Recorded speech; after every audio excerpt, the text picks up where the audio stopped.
Елны районда беренче алдык. Бу елны да беренче алачакбыз инде, алайса.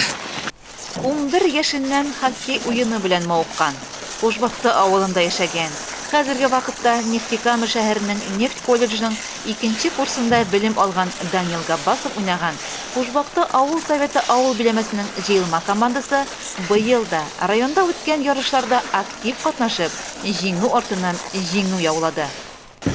Куба главы администрации үтте. Шул командалар белән уйнадык, тоже шунда беренче урын алдык. Потом үзебезнең зонада инде уйнадык. Бастамак, шунда акүзләр белән, ниләр белән уйнадык, тоже шунда беренче урын алдык инде. Бүгенге көндә районның барлык авыл советы авыл биләмәләрендә хоккей тартмалары бар. Аларда даими рәвештә төрле ярышлар үтеп тора.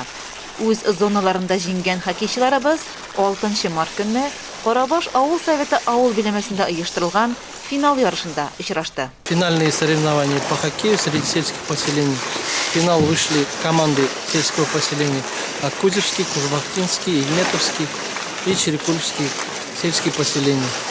Зональный этап прошел у нас в январе-феврале. В декабре прошли соревнования на Кубок главы администрации. Победителем стала у нас команда Кужбахтинское сельские поселения.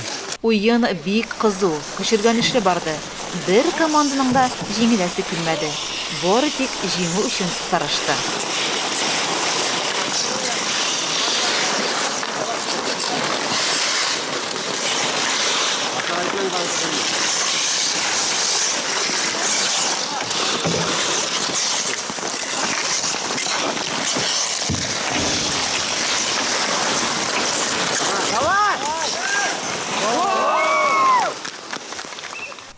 Нәтиҗәдә ныклы әзерлекле, уен серләрен яхшы белгән, узган ел чемпион исеменә лаек булган Кушбакты авыл советы авыл биләмәсенең хоккей командасы беренче урынны кулларыннан ычкындырмады һәм хоккей тартмасы белән бүләкләнде.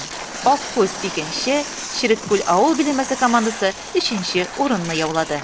Айгөл Муллаянова, Илеш телерадиокомпаниясе.